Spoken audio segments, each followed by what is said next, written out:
La ciudad amanecía como cualquier otra mañana, con el ruido de autos apresurados, pasos de transeúntes, y un murmullo que flotaba entre edificios grises. Entre la multitud avanzaba lentamente Samuel Harris, un hombre afroamericano de 68 años, ciego desde hacía más de 2 décadas. Su andar era firme, marcado por la experiencia de haberse adaptado al silencio visual, pero dependía por completo de su bastón blanco, aquel objeto que no solo le permitía orientarse, sino que se había convertido en símbolo de su autonomía.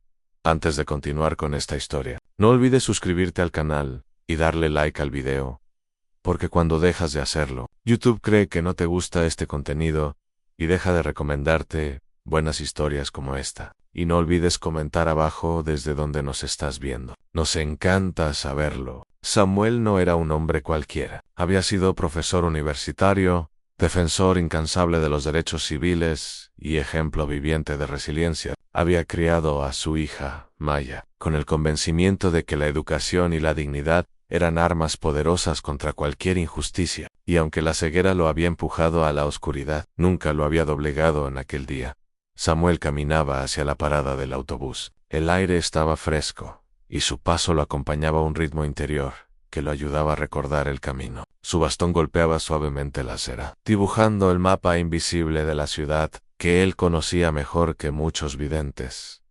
Sin embargo, el destino lo llevó a encontrarse con una sombra peligrosa, la de un oficial de policía conocido por su arrogancia y sus prejuicios. El oficial Richard Collins, un hombre blanco de unos 40 años, había forjado su reputación entre compañeros, no por el honor de servir, sino por la brutalidad con la que ejercía la autoridad. Sus ojos veían a las personas no como ciudadanos con derechos, sino como amenazas potenciales, especialmente si eran negras.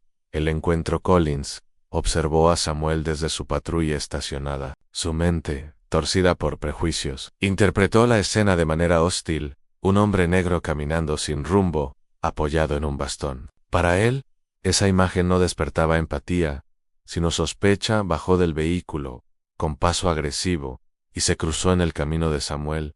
¿A dónde crees que vas?, preguntó con voz áspera. Samuel, sorprendido por la brusquedad, se detuvo. Su rostro giró hacia el sonido, pero no había miedo en él. Solo cautela. Voy hacia la parada de autobús, respondió con serenidad. ¿Hay algún problema, oficial? Collins bufó, interpretando la calma como desafío. En su interior, cualquier muestra de dignidad en alguien que él consideraba inferior lo enfurecía. No me hables con ese tono. Enséñame lo que llevas en la mano. Samuel levantó el bastón blanco. Esto es un bastón para ciegos, pero Collins no lo aceptó. Su mirada estaba cargada de desprecio, y en su mente aquel objeto era solo una excusa. ¿Un bastón?, dijo, con sorna. ¿O un arma disfrazada? Antes de que Samuel pudiera responder, Collins lo arrebató de sus manos con un movimiento violento. El anciano perdió el equilibrio, tambaleándose mientras intentaba sostenerse. El golpe que sintió no fue solo físico, sino moral. Le habían arrebatado el único vínculo que lo conectaba con la seguridad de su entorno. El sonido que siguió fue brutal. Collins, con una sonrisa torcida, partió el bastón en dos contra su rodilla. El crujido del plástico resonó en la calle como un eco de humillación. Samuel quedó en silencio. Sus manos temblaban en el aire vacío, como buscando recuperar lo perdido. No veía el gesto del oficial, pero sentía cada vibración de crueldad en aquel acto. La humillación. El anciano se inclinó lentamente, tanteando con sus manos el suelo, intentando recoger los fragmentos de lo que había sido su guía y su independencia. Cada movimiento era un recordatorio de su vulnerabilidad. Collins, mientras tanto, observaba con satisfacción perversa. Así aprenderás a respetar a la autoridad. Escupió con desprecio en las personas. Alrededor comenzaron a murmurar. Algunos sacaron sus teléfonos, grabando la escena. La indignación crecía en el aire, pero pocos se atrevían a intervenir directamente frente al uniforme y la pistola del policía. Samuel, con voz quebrada pero firme, respondió: no me quitó un bastón, oficial, me intentó quitar mi dignidad. Y eso, le aseguro, no lo logrará. Esa frase, captada por una de las cámaras de los transeúntes, se convertiría más tarde en el corazón de una tormenta mediática. el eco de la injusticia para Collins. Aquello no era más que un triunfo personal. Pensaba que podía humillar a un hombre ciego sin consecuencias, como si su uniforme fuera una coraza impenetrable. Pero lo que no sabía era quién era la hija de Samuel Harris. Maya Harris no solo era abogada, era una de las fiscales federales más respetadas y temidas del país. Su reputación estaba cimentada en casos de alto perfil contra redes criminales y funcionarios corruptos. Era conocida por su disciplina férrea, su inteligencia estratégica y su absoluta intolerancia hacia la injusticia en esa mañana. Maya estaba en su oficina cuando recibió una llamada apresurada de un vecino de su padre. Le contó lo sucedido, con voz alterada, y le envió por mensaje uno de los videos que ya circulaban en redes. El corazón de Maya se aceleró mientras miraba la grabación. Ver a su padre, de pie en medio de la calle sin su bastón, vulnerable, y escuchar el crujido del plástico al romperse, le encendió un fuego interno. No era solo el dolor de una hija al ver a su padre humillado, era la furia de una mujer que había dedicado su vida a la justicia y que sabía exactamente cómo enfrentar aquel abuso. El inicio de la tormenta, esa misma tarde. El video ya estaba en miles de pantallas. En redes sociales, la indignación crecía con cada minuto. La imagen de un oficial rompiendo el bastón de un anciano ciego no necesitaba explicaciones y hay una injusticia flagrante, imposible de justificar. Los noticieros comenzaron a cubrir la historia. Anciano afroamericano, ciego humillado por policía en plena calle, rezaban los titulares. La ola de indignación no tardó en llegar a los despachos del departamento de policía, donde los superiores de Collins intentaban desesperadamente contener el daño, pero lo que aún no sabían era que esta no sería solo una batalla mediática, sería una batalla legal, estratégica y devastadora, porque la hija del hombre al que habían humillado no era una ciudadana común, sino una fiscal federal dispuesta a usar todo el peso de la ley. Samuel, en casa esa noche. Samuel estaba sentado en su sillón favorito en el La Penumbra. Sostenía entre las manos los fragmentos de su bastón roto, como si fueran restos de un campo de batalla. No lloraba, porque sabía que sus lágrimas no cambiarían nada. Pero dentro de él ardía la pregunta que lo había acompañado toda su vida. ¿Hasta cuándo? Maya llegó corriendo, aún con el traje formal del trabajo. Se arrodilló frente a su padre y le tomó las manos. Papá, lo vi todo. Samuel inclinó el rostro hacia ella. En su expresión había cansancio, pero también una calma extraña. No es la primera vez que me pasa algo así, hija, pero quizás sea la última. Maya lo entendió al instante. Aquella no era una rendición, sino un pase de antorcha. Samuel, con su dignidad intacta, le estaba entregando a ella la misión de luchar.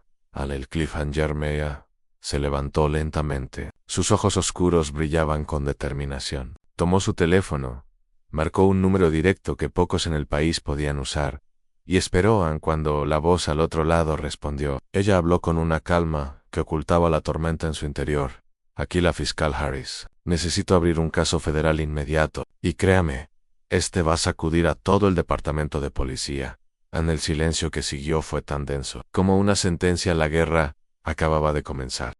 El amanecer siguiente no trajo paz sino tormenta. En las primeras horas de la mañana, las cadenas de televisión nacionales ya retransmitían el video en bucle. El clip, de apenas 30 segundos, mostraba con crudeza la escena en un anciano afroamericano sosteniendo un bastón blanco, un policía que se lo arranca de las manos y lo parte en dos, con desdén. El sonido seco del quiebre se clavaba en la conciencia colectiva, como un grito mudo a la sociedad, tantas veces acostumbrada a noticias de abusos policiales. Esta vez no necesitaba contexto, no había excusa posible. La indignación se desató con fuerza. Hashtags de denuncia se volvieron tendencia. Asociaciones de derechos civiles convocaban conferencias de prensa. Y mientras todo esto ocurría, el nombre de Samuel Harris comenzaba a convertirse en símbolo la calma antes del contraataque en su hogar. Samuel permanecía sentado en el mismo sillón de la noche anterior. Su semblante era tranquilo, aunque en su interior bullía una mezcla de tristeza y resistencia. No era ingenuo. Sabía que aquel episodio era parte de un patrón que llevaba décadas repitiéndose contra su comunidad. Pero también sabía que esta vez había un elemento diferente en Maya. Maya Harris, su hija, había pasado la noche trabajando sin descanso. Reunía pruebas, recopilaba testimonios y contactaba discretamente a periodistas de confianza. Como fiscal federal, tenía que ser cuidadosa. Cualquier paso en falso podría ser usado en su contra por quienes quisieran desacreditarla. Aún así, ella no estaba dispuesta a ceder ni un centímetro con su carácter disciplinado. Maya trazaba la estrategia como si se tratara de un caso criminal de alto perfil, pero esta vez no era solo trabajo, era personal en el departamento de policía en Crisis Mantres.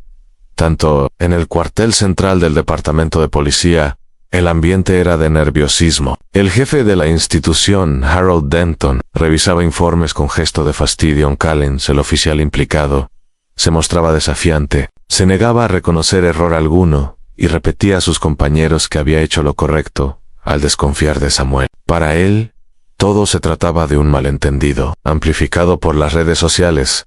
Lo que ignoraba era que la tormenta se intensificaba minuto a minuto. Los superiores ya no pensaban en cómo justificarlo, sino en cómo salvar su propia reputación. Y aunque algunos hablaban de suspenderlo temporalmente, el daño ya estaba hecho.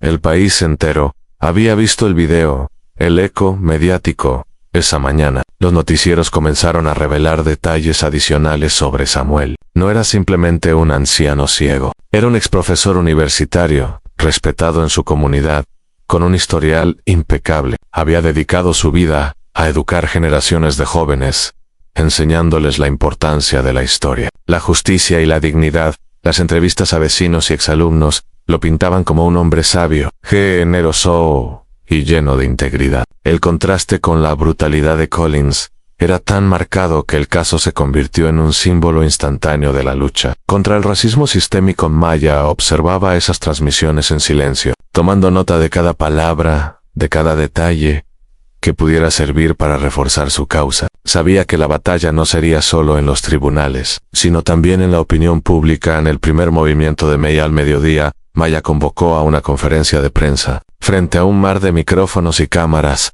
apareció con su traje oscuro y su mirada firme. No habló como hija, sino como fiscal. Explicó que el acto cometido contra Samuel Harris no era simplemente una falta disciplinaria, era una violación de derechos civiles, un abuso de poder con implicaciones federales. En sus palabras fueron medidas, calculadas, pero cargadas de fuego interno. Dejó claro que no permitiría que el caso fuera silenciado ni minimizado. La ley debía aplicarse con la misma severidad a quienes la portaban como a quienes la enfrentaban. A los periodistas ávidos de Tischlers captaron la esencia de su mensaje. Al final de la conferencia, una frase suya encabezaba los portales de noticias: nadie está por encima de la ley, ni siquiera un oficial de uniforme. La reacción de Collins cuando Collins vio la conferencia en televisión, su rostro enrojeció de furia. No soportaba que lo retrataran como villano. En su mente, él había actuado con autoridad. Que la hija del anciano fuera una fiscal federal lo irritaba aún más. Lo consideraba una coincidencia injusta, un golpe de mala suerte. Esto es una cacería de brujas, refunfuñaba frente a sus compañeros. Ella está usando su posición para vengarse, pero lo que no entendía era que Maya no necesitaba venganza, necesitaba justicia, y en ese terreno, ella era implacable en Samuel, el símbolo humano. Mientras la batalla se intensificaba, Samuel intentaba mantener su vida cotidiana, pero ya no era sencillo. Al salir de casa, sentía cómo las personas lo reconocían, lo saludaban con respeto. Algunos incluso lo abrazaban espontáneamente. Al principio le resultaba incómodo. Él nunca había buscado fama ni protagonismo, pero pronto comprendió que no se trataba de él como individuo, sino de lo que representaba. Su bastón roto era ahora un estandarte visible de algo mucho más grande. Una tarde, un grupo de jóvenes estudiantes se acercó a su casa para entregarle un nuevo bastón, pintado a mano con frases de apoyo y esperanza. Samuel lo sostuvo entre sus manos con emoción, sintiendo en aquellas palabras la fuerza de una generación que no quería resignarse. El dilema ético de Maya en su oficina. Maya analizaba documentos legales y revisaba los estatutos aplicables. Sabía que podía acusar a Collins de violación de derechos civiles bajo jurisdicción federal, pero también sabía que enfrentarse al departamento de policía completo traería represalias, presiones políticas e intentos de desacreditarla. Algunos colegas le recomendaron prudencia. Le aconsejaron dejar que la policía local manejara el asunto con sanciones internas. Pero Maya no podía aceptar esa salida. Cuando cerraba los ojos, volvía a escuchar el crujido del bastón de su padre al romperse, y recordaba cómo él le había enseñado, desde niña, que la justicia nunca debía negociarse por conveniencia. Esa convicción pesaba más que cualquier cálculo político. El contraataque del sistema los días siguientes. Comenzaron a circular rumores en medios aliados de la policía. Artículos insinuaban que Samuel podría haber provocado al oficial, que su tono fue irrespetuoso o que no siguió instrucciones claras. Era la clásica estrategia, culpar a la víctima Maya. Sin embargo, ya estaba preparada. Había recopilado testimonios de varios testigos que confirmaban la calma de su padre y la violencia gratuita del oficial. Tenía en su poder no uno sino 4 videos, grabados desde distintos ángulos, y además, contaba con el bastón roto, que había guardado como evidencia.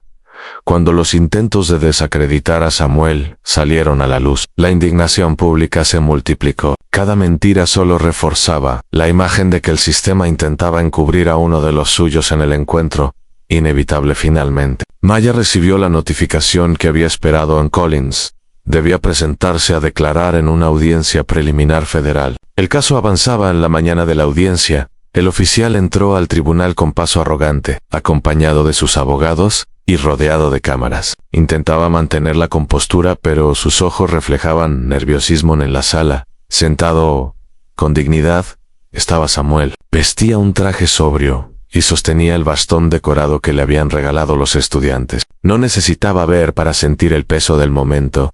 Cuando Collins pasó cerca de él, sus miradas no se cruzaron. Pero el silencio entre ambos era más elocuente que cualquier palabra. Maya, de pie, junto a su padre, sabía que aquel era apenas el inicio de una batalla que iba a sacudir cimientos. El cliffhanger. La jueza golpeó el mazo, pidiendo silencio en la sala. Caso número 274, F. Pueblo de los Estados Unidos, contra Richard Collins. Las palabras resonaron en el recinto con un eco solemne. Maya respiró hondo, lista para comenzar. Pero entonces, una voz interrumpió inesperadamente la audiencia. Un hombre trajeado, con insignias del departamento de policía en la solapa, se levantó y declaró: Su señoría, venimos a informar que existen presiones internas para que este caso sea archivado por falta de mérito. El murmullo que siguió fue ensordecedor. La batalla acababa de complicarse. El eco de aquella interrupción aún resonaba en la sala. Samuel, sentado con la serenidad que lo caracterizaba, frunció apenas el ceño. No necesitaba ver los rostros para percibir la tensión. El aire mismo se había cargado de electricidad. Maya, en cambio, sintió un nudo en el estómago. No era ingenua.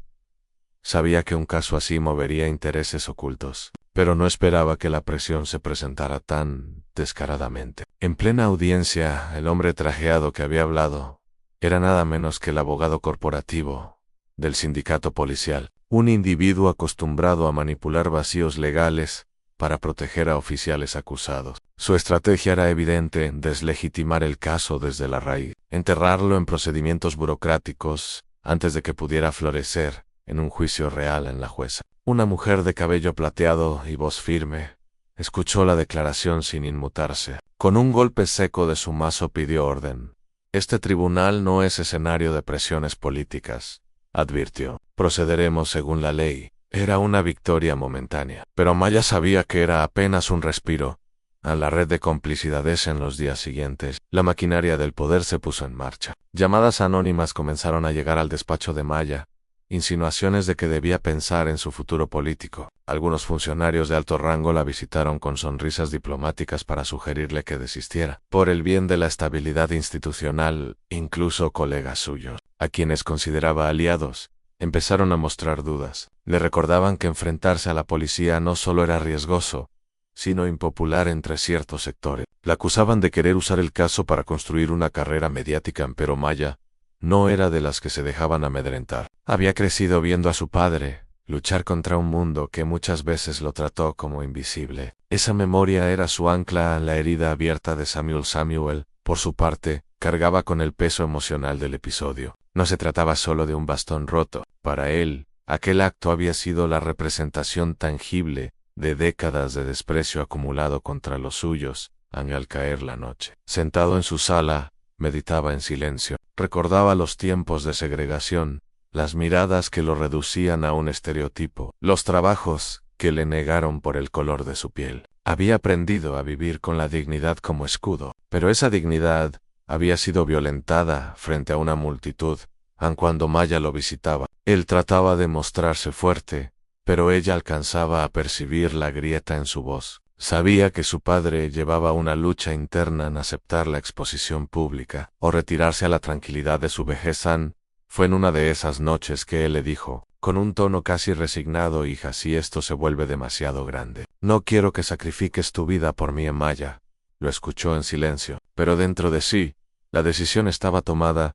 No había marcha atrás en la contraofensiva policial. Collins, mientras tanto, no permanecía inmóvil. Con el respaldo del sindicato, comenzó a dar entrevistas en medios afines. En ellas se mostraba como víctima de una persecución política y presentaba el caso como un simple malentendido. Lo pintaban como un oficial con décadas de servicio ejemplar, aunque en realidad tenía un historial disciplinario manchado de quejas por conducta inapropiada. Sus abogados manipulaban los hechos, insinuando que Samuel pudo haber simulado su vulnerabilidad o exagerado la agresión. El cinismo era grotesco, pero efectivo en ciertos círculos. Una parte de la opinión pública, alimentada por prejuicios, empezaba a repetir la narrativa de que la hija fiscal quería venganza a Maya. Observaba todo aquello con rabia contenida. Cada mentira difundida era un intento más de borrar la verdad, pero también era un incentivo para trabajar con más precisión. Una aliada inesperada en medio de esa tormenta. Apareció una voz inesperada: Clara Jennings, una exoficial retirada que había trabajado en el mismo distrito que Collins. Al ver el caso en televisión, decidió romper el silencio. Se presentó en la oficina de Maya con un sobre lleno de documentos, reports internos, quejas archivadas, testigos olvidados. Todo apuntaba a un patrón de conducta violenta y discriminatoria por parte de Collins, encubierto una y otra vez por sus superiores.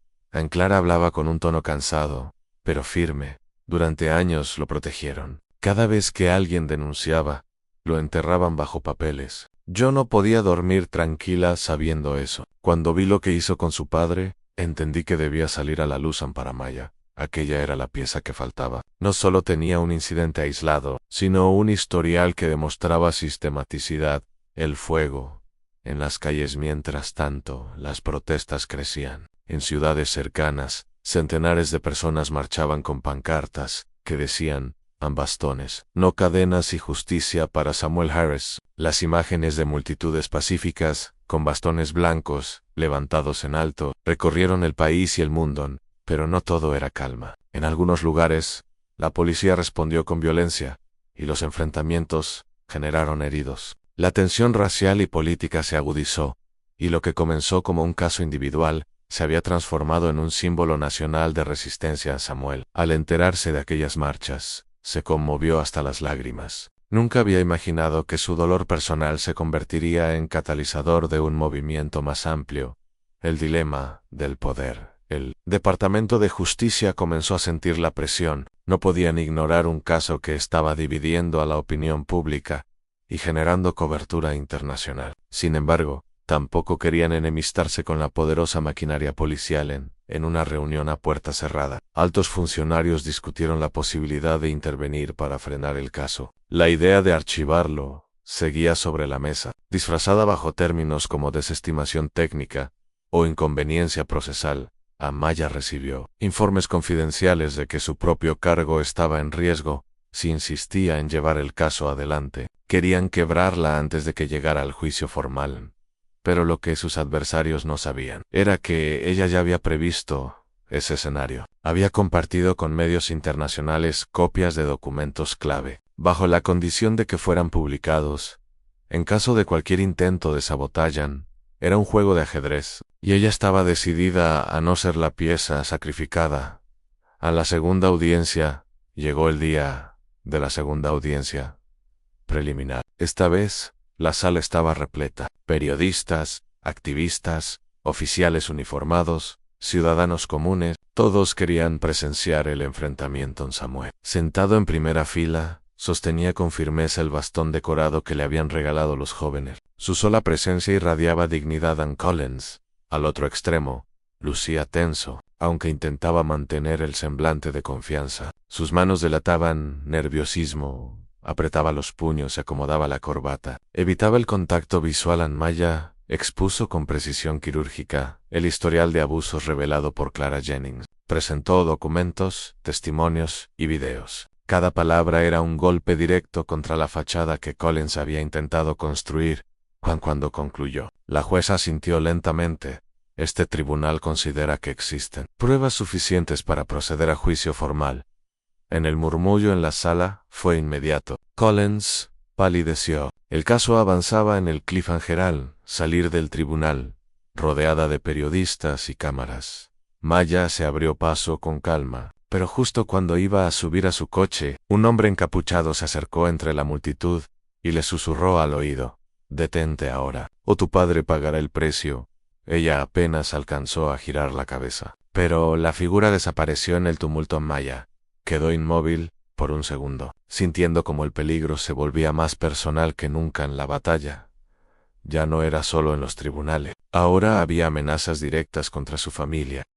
La amenaza resonaba en la mente de Maya como un eco envenenado. «Detente ahora, o tu padre pagará el precio». Durante toda la noche no pudo dormir. Cada crujido en la casa, cada sombra en la ventana, le parecía un recordatorio de que habían cruzado una línea peligrosa. Samuel, en cambio, parecía imperturbable. Había vivido demasiado como para dejarse amedrentar. «No dejarás que nos silencien, hija», le dijo con voz pausada, casi paternalista. «Si cedes al miedo, ellos ganan». Pero Maya sabía que las amenazas no eran simples palabras. Ella había procesado suficientes casos para reconocer el patrón. Cuando los poderosos se sentían acorralados, recurrían a la intimidación, a la sombra detrás del uniforme. En los días siguientes, Maya reforzó la seguridad de la casa, solicitó apoyo discreto de colegas de confianza, instaló cámaras y se aseguró de que Samuel nunca caminara solo. Pero incluso así,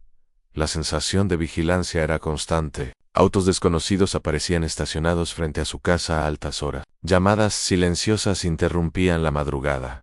Pronto descubrió que no era solo. Paranoia en alguien dentro del mismo departamento de policía estaba filtrando información. Sus movimientos eran monitoreados. La red de complicidades se extendía más de lo que había imaginado. En Collins no era un simple oficial abusivo, era parte de una estructura en la que varios mandos habían participado en encubrimientos. Si él caía, otros caían con él. Por eso la resistencia era tan feroz en Samuel. Entre la calma y el fuego, Samuel mantenía una calma que desconcertaba a su hija. Cada mañana se sentaba en el porche, tomando café, escuchando el murmullo de la ciudad. Su bastón decorado descansaba siempre junto a él. Para cualquiera podía parecer resignación, pero en realidad era un acto de desafío. «No dejaré que me escondan como si fuera una vergüenza», repetía. «He caminado con dignidad toda mi vida, y no pienso detenerme ahora». Sin embargo, había noches en que Maya lo escuchaba suspirar profundamente, como si todo el peso de la historia cayera sobre sus hombros. Ser símbolo de resistencia tenía un costo, y ese costo lo estaba desgastando lentamente. La manipulación mediática. Los medios aliados al sindicato policial intensificaron su campaña. Inventaban rumores sobre Samuel, insinuaban que su hija usaba su cargo para fines políticos, que el caso era un espectáculo mediático. Incluso llegaron a publicar un artículo donde sugerían que el bastón roto había sido reemplazado y exagerado para generar lástima. Pero en paralelo, los movimientos sociales se fortalecían, las marchas crecían en número y organización. Bastones blancos pintados de colores inundaban las plazas, convertidos en símbolo de lucha. El contraste entre la propaganda oficial y la fuerza popular se hacía cada vez más evidente a una traición cercana a él. Golpe más duro llegó una mañana, en forma de memorando interno. Maya recibió un correo confidencial, una investigación interna. estaba en curso no contra Collins, sino contra ella. La acusaban de conflicto de intereses, de usar recursos federales con fines personales. Era una jugada calculada para deslegitimarla, para apartarla del caso. La indignación le quemaba por dentro. Había dedicado su vida al servicio público con absoluta integridad, y ahora pretendían convertirla en la villana. Cuando se lo contó a Samuel, él la escuchó con calma y le respondió: «Eso significa que les duele. Si buscan ensuciarte, es porque saben que no pueden detenerte con la verdad en un aliado inesperado cuando todo parecía cerrado». Recibió una llamada de alguien que no esperaban, un joven oficial del mismo distrito de Collins, llamado Jordan Reeves. «Necesito hablar con usted en privado», dijo con voz temblorosa. Se encontraron en un café discreto. Jordan, visiblemente nervioso, le entregó una memoria USB. «Aquí están los reportes que jamás salieron a la luz. Grabaciones internas, registros de quillas, evidencia de que el departamento encubrió a Collins durante años». Maya lo miró incrédula. El joven bajó la voz: «No puedo soportar más ver cómo se repite la injusticia. Usted tiene que terminar lo que nosotros nunca pudimos». Con esa información, Maya comprendió que el caso ya no se trataba solo de Collins. Era un sistema entero en el banquillo de los acusados. El incendio en las calles mientras Maya reunía pruebas. La ciudad estallaba. Una protesta pacífica frente al cuartel de policía terminó en caos cuando agentes antidisturbios cargaron contra la multitud. Las imágenes de personas golpeadas, bastones blancos tirados en el suelo y gritos de «Justiciau para Samuel» recorrieron el país en la violencia policial. Lejos de apagar el movimiento, lo avivó. Las marchas crecieron hasta convertirse en ríos humanos. El nombre de Samuel Harris ya no era solo un caso, era un grito de guerra en Samuel. Al escuchar las noticias, derramó lágrimas silenciosas. Nunca imaginó que a sus años se convertiría en el centro de una tormenta que sacudía los cimientos del país. El contraataque legal con las nuevas pruebas en mano. Maya preparó una moción devastadora. No solo acusaba a Collins, sino que implicaba a varios altos mandos en encubrimiento sistemático. Era una bomba legal que, de aceptarse, sacudiría todo el departamento. Cuando presentó el documento, la sala del tribunal quedó en silencio absoluto. Cada nombre, cada prueba, era como una chispa que encendía la indignación del público en Collins. Palideció. Sus abogados intentaron objetar, pero la jueza ordenó que las pruebas fueran revisadas en su totalidad. La maquinaria del poder ya no podía esconderse detrás de tecnicismos. La verdad estaba expuesta. El cliffhanger. Esa misma noche, cuando Maya regresó a casa exhausta, encontró la puerta entreabierta. Su corazón se aceleró. Entró con cautela, llamando a su padre. «Papá». El silencio fue insoportable. Avanzó por el pasillo, hasta que sus ojos se posaron en el bastón decorado, tirado en el suelo, roto en dos. Un escalofrío recorrió su cuerpo. Samuel no estaba en la casa. El silencio de la casa era un cuchillo en la garganta de Maya. Su padre había desaparecido, y el bastón estaba destrozado en el suelo. El corazón le latía con violencia mientras recorría cada rincón llamándolo en vano. La certeza la golpeó con brutalidad.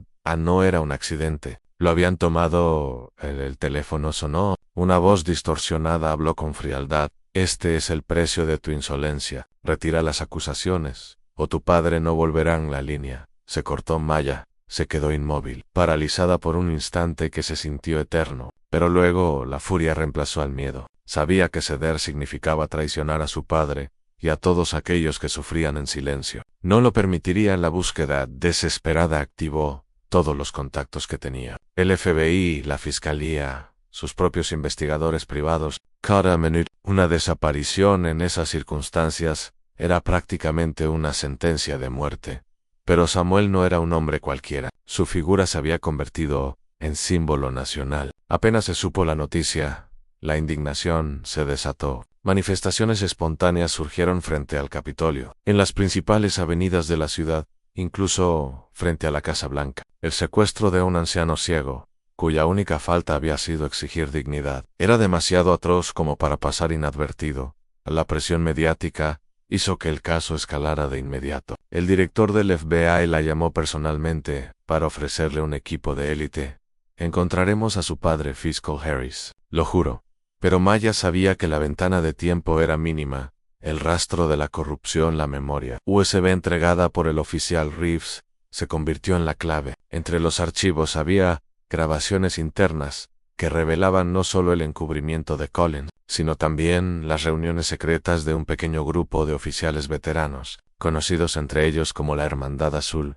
Este grupo operaba como un sindicato clandestino dentro del departamento, protegían a los suyos, silenciaban a denunciantes, y en casos extremos, eliminaban obstáculos. Todo apuntaba a que habían tomado a Samuel como último recurso de presión en Maya.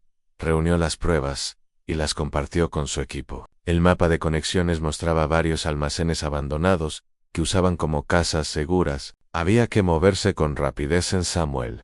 En la oscuridad, mientras tanto, Samuel estaba encadenado a una silla en un sótano húmedo. No podía ver, pero podía escuchar el zumbido de un fluorescente defectuoso, el olor metálico de la humedad y la respiración nerviosa de al menos 2 hombres lo rodeaban. Uno de ellos se inclinó hacia él y murmuró con desprecio: «Tu hija se cree intocable, pero ahora entenderá quién manda en esta ciudad». Samuel sonrió con serenidad. Aunque las cadenas le lastimaban las muñecas, «Ustedes no entienden nada», respondió con voz firme. «No soy yo quien importa. Es lo que represento, Ann, y eso. Ya no pueden encadenarlo». En el guardia lo golpeó, pero Samuel no dejó escapar un solo gemido. Su resistencia era un acto de desafío. En medio de la oscuridad, la operación de Resquetil, equipo especial del FBI, localizó uno de los almacenes en las afueras de la ciudad. Todo indicaba que Samuel estaba allí. La operación se planeó con precisión quirúrgica. Maya, aunque oficialmente no debía participar, insistió en estar presente.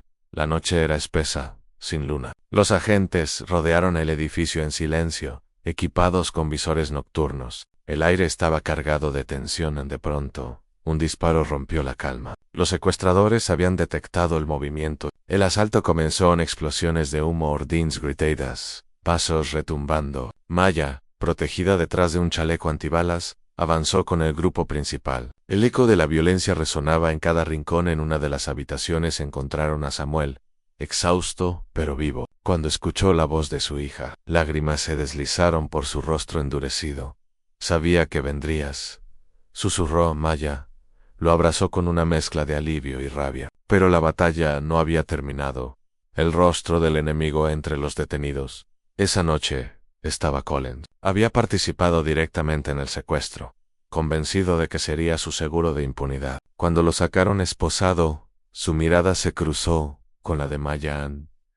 Ya no había arrogancia en sus ojos, solo el miedo de un hombre acorralado. Pero Maya sabía que la verdadera victoria no sería su captura, sino exponer todo el entramado que lo había protegido durante años. El juicio del siglo.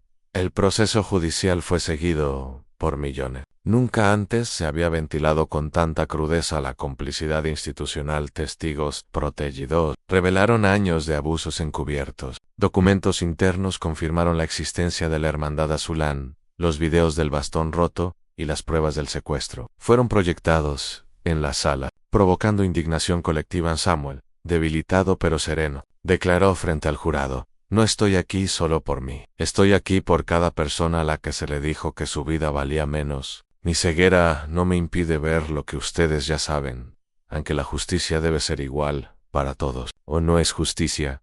En absoluto. A sus palabras arrancaron aplausos espontáneos. A pesar de las advertencias de la jueza en la sentencia, Collins fue condenado a cadena perpetua. Varios mandos medios enfrentaron procesos y destituciones. El escándalo llegó tan alto que obligó a reformas profundas en el departamento de policía, incluyendo la supervisión federal permanente.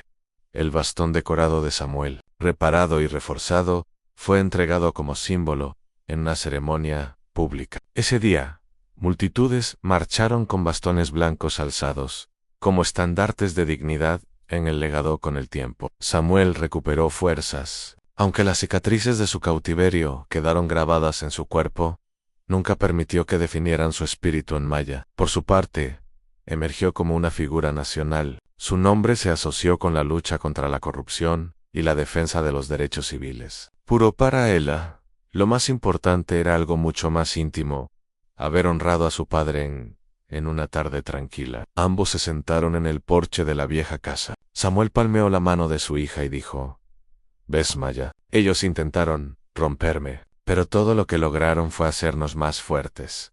El sol se ponía en el horizonte, tiñendo el cielo de un rojo profundo. Era el final de una batalla, pero no el fin de la lucha, porque mientras existiera injusticia, la historia de Samuel y Maya seguiría siendo un faro, a un recordatorio eterno de que ni la ceguera, ni las cadenas pueden apagar la luz de la dignidad.